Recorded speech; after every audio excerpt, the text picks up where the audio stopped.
আমার একটা খাস লোক ছিল মিজান, পরেও কি করলাম মামা কসম উপরে আল্লাহ আছে মামা, আমি যে আল্লাহ যদি আমি গাড়িটা টান দিয়া দামি আমি বাইকটা টান দিয়া আল্লাহ যেন আমার মরণ দেয়। আমি মিজান যে আমনের লোক এটা আমি জীবনে জানতাম না।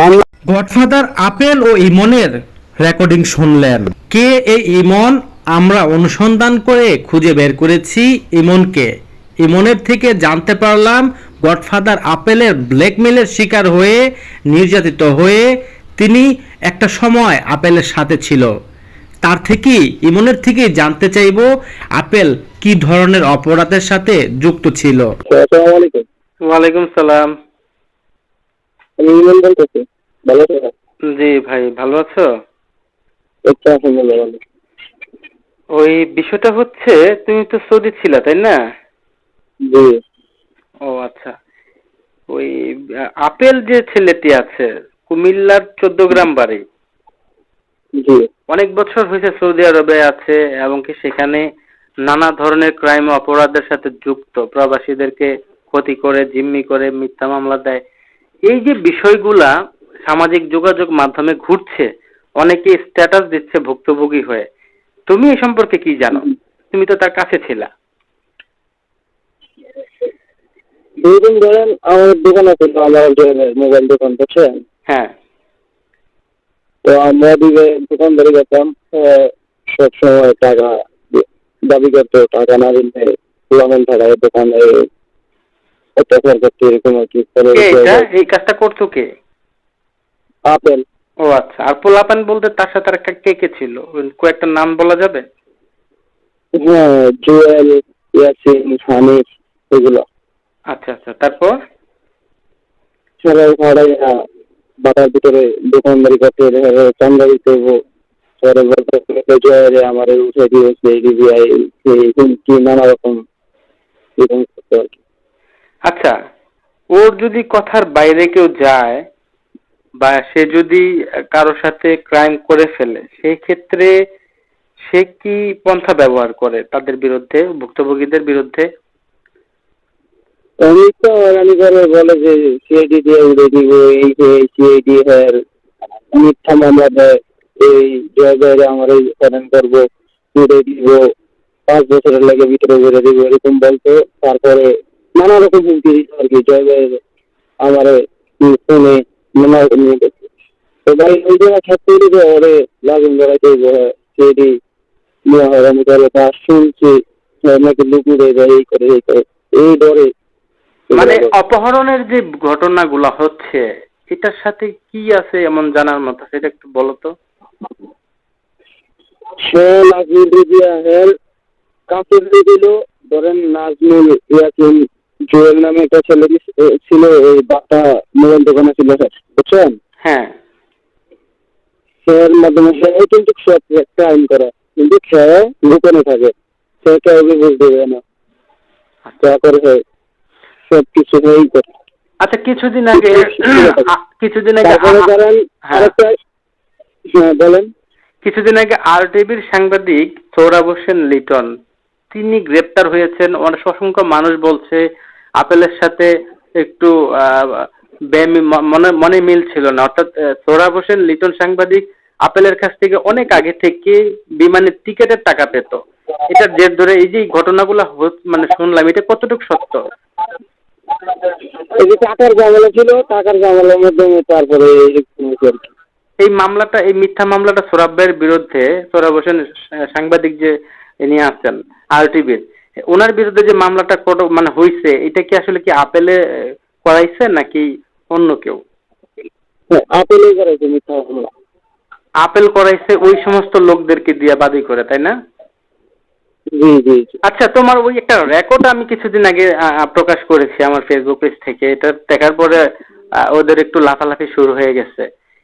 মুখোশ নামে নানা রকম হুমকি দিতেছে। এখন আমি তো আমার কাছে না, এই যে কিছুদিন আগে আমি দেখছিলেন না গরম আপেলের আমি কথা রেকর্ডিং দিলাম, তারপরে আমি না হুমকি দিতেছে, এই করলে এই করলে। আমি কইছি প্রায় আল্লাহ আমার কাছে, আমরা কিছু করলে কেন আমাদের বান্দা, কিছু করলে চলে। আচ্ছা, এই আপেল কার মাধ্যমে হুমকি দেয়? না সে নিজেই সরাসরি হুমকি দেয় ফোনের মাধ্যমে? মানে সিআইডি দিয়া তুমি তো এখন বাংলাদেশে চলে আসছো, সে তোমাকে নাকি বাংলাদেশে পাঠিয়েছে এমন তথ্যটা আমি পেয়েছিলাম। আচ্ছা আচ্ছা, আপেল তোমাকেই ব্যবহার করতে চেয়েছিল এবং পারে নাই বিধে তোমাকে দেশে পাঠিয়ে দিছে মিথ্যা মামলায়। এখন সেই সৌদি আরবে সিআইডি নিয়ে জাহান্নামে যাক, তুমি তো বাংলাদেশে আছো, সেখান থেকে তোমাকে সিআইডি দিয়ে কিভাবে হুমকি দাও, মানে বাংলাদেশে কিভাবে হুমকি দেয় সেটা মূলত ঝামেলাটা হয়েছে কিভাবে, আপেল আমার কিভাবে ধরেছে আমি আপনাকে বলি। মানহুয়া হারস মার্কেট চিনতেন? মানহুয়া, এই জায়গা, হ্যাঁ, মানহুয়া হারস মার্কেট একটা ফেন্সি ছিল নিজাম নামে, বুঝছেন? আচ্ছা, কি ব্যবসায়ী? ফেন্সি ব্যবসায়ী, ব্যবসা করতো, ফেন্সিডিলের ব্যবসা করতো। এই আপেল ওরে দিয়ে ব্যবসা করাইতো। তারপরে আপেল ওই লোকটার নাম কি যে যাকে ব্যবসা করায় আপেল? নিজাম। আচ্ছা, নিজাম। আচ্ছা, তারপর আপেলের সাথে আমি আপেলের কথা আমি তো চলি না, ধরেন আপেল আমার ফোন দিলে আমি ফোন ধরি না, ডরে, বুঝছেন? হ্যাঁ, তো এই কথার রেকর্ডটাও আমি আপনাকে দেবো, সমস্যা নাই, এই কথার রেকর্ডটাও আছে। আপেল আমার ফোন দিয়ে বলতেছি নিজাম আমার লোক, নিজাম পেন্সি দিয়েছে, ওরা তুই কিছু করিস না। তারপরে আমি কি করছি, সিআইডি নিয়ে যাই ওই পেন্সি ব্যবসায়ীকে উঠে দিয়েছি, বুঝছেন? আচ্ছা, ওখানে পরে ও আমারে এরকম তোমার ওই রেকর্ডের মধ্যে এই নিজামের কথাই বলছিল, তুমি তার লোকটাকে উঠায় ফেলছো, তারপরে তুমি অনেক ক্ষমা প্রার্থনা করছিলা, ওই সেই মিজান যে ওই নিজাম রে নিয়ে মূলত আপেলে আমারে এগুলো করছে আর কি। আচ্ছা, তারপরে এই আর কি ওইখান থেকেই ঝামেলা আপেল। আচ্ছা, নারী ব্যবসায়ী যে কিছু আছে, আমার কাছে ফুটেজ আসছে, আমি এর আগেও প্রচার করেছিলাম। এই নারী ব্যবসাটা কি এগুলা? আচ্ছা, নারী ব্যবসাটা ও কার মাধ্যমে করে সৌদি আরবে? নাজমুলের মাধ্যমে। নাজমুল তার কি হয়? ওর চাকরি বাড়ি 14 গ্রাম, নাজমুল ওর মাধ্যমে। ও আচ্ছা, তারা এইগুলা করছে। আর আচ্ছা, মাদক গেল এবং নারী ব্যবসাটাও গেল, তারপরে এই বিভিন্ন মামলা বাণিজ্য এবং চাঁদাবাজির যে বিষয়টা আছে, আমার কাছে একটা তথ্য আসছে যে ফুটপাতে যে কাঁচামাল বিক্রি করে, যেটা নমনু সৌদি আরবের আইনে নিষেধ, এবং তোমার কি বলে এগুলা মোবাইলের ব্যবসা, তারপরে তোমার যে বোরখা, যেগুলো সৌদি আইনে নিষেধ করেছে, ব্যবসাগুলা করা যাবে না, কিন্তু বাঙালি চুপে চুপে সেগুলা করে, আর সেটা জেনে সেটা সুবিধা নিচ্ছে, সিআইডির মাধ্যমে মাসে মাসে মান্থলি টাকা নেয়। এটা কতটুকু সত্য? জি ওগুলারে করায় ইয়াসিন, তারপরে জোয়েল, হানিফ রেডিয়া, ওই বাতার ভিতরে যত ফুটপাতের ব্যবসায়ী আছে না, যেগুলা ধরেন মুমনু, হ্যাঁ, ওইগুলা ইয়াসিন তারপর জোয়েল তুমি ওইগুলা থেকে ঠান্ডা উঠে। আচ্ছা, তারপরে আসি, এরপরের বিষয়টা হচ্ছে যে তোমাকে সর্বশেষ কবে হুমকি দিচ্ছে সে বাংলাদেশে ক্ষতি করবে? কালকের আগের দিন বোধ। কালকের আগের দিন কত তারিখ? আমি যেহেতু এটা ফোন রেকর্ড, এটা তো পাবলিক প্লেসে সবার কাছে যাবে, তারিখটা যদি একটু বলা হতো। আজকে তোমার 14 তারিখ। 14 তারিখে গত 11/14/2025 তোমাকে হুমকি দিয়েছে। কি হুমকিটা দিয়েছিল সর্বশেষ? তুই যা করতেছস, হ্যাঁ, তোর অবস্থা দুর্নীতি খারাপ হইবে, ভয়ঙ্কর হইবে। আমি দেখি রায় আল্লাহ মারেছে, আপনি তো বান্দা, আপনার যা অপকর্ম করছেন আপনি কি আপনি পাইবেন পরিকর্ম, আপনি যদি আমার কিছু করতে পারেন করে। আচ্ছা আচ্ছা আচ্ছা, না, তার কোনো ক্ষমতা নাই। সে আমাকেও, আমি তার প্রতিবেদন করেছি, সে আমার ফোন নাম্বার তো পাবলিকে দেওয়াই আছে, সেখান থেকে নিয়ে আমার নাম্বার দিয়ে ভোটার আইডি কার্ড বের করে, ইভেন আমার লোকেশন, বাংলাদেশের কোনো অসাধু প্রশাসনের মাধ্যমে টাকার বিনিময়ে সে লোকেশন নিয়ে আমাকে অ্যাটাক করার একটা চেষ্টা করছে। এই সম্পর্কে কি কোনো জানা আছে তোমার কাছে, বা কারা, এই কোন পুলিশ প্রশাসন তাকে সহযোগিতা করে বাংলাদেশ থেকে? তাকে একটু ধরবো আমি। এটা তো সত্যি আমি বলতে পারি না, কিন্তু আপনার মতো আমারও করতেছে। তোমার কি করেছে? আমারও তো বললো না লাস্ট মিনিটে দিল, তুই আমার সৌদি আরবে ক্ষমতা গেছিস, দেশে ক্ষমতা গেছিস না, দেশে দেখ আমি করে কি করতেছি। 2-1 দিন আগে বলতো না 14 তারিখে। তারপর আমি বলছি যে আচ্ছা আপনি যদি পারেন আমার কিছু দিয়ে দেন, সমস্যা নেই।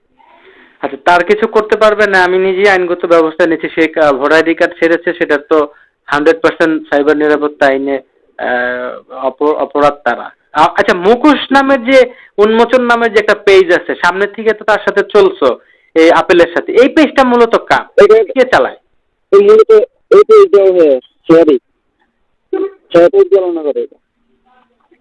কে কে আছে এখানে? মানুষের নামে মিথ্যা অভিযোগ এই সেই হ্যান ত্যান আবিদের মাধ্যমে পরিচালনা করে। আবিদের মাধ্যমে ওই পরিচালনা যে করে আর কি। হ্যাঁ, আবিদ নামের যে ছেলেটি টাঙ্গাইলের নাগরপুর উপজেলার যে ছেলেটি, সে মানে এই কাজগুলা করে, তাই তো?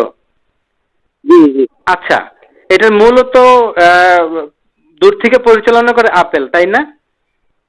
জি, সব অপকর্ম করা কিন্তু আপেল, কিন্তু আপেল খাই গোপনে।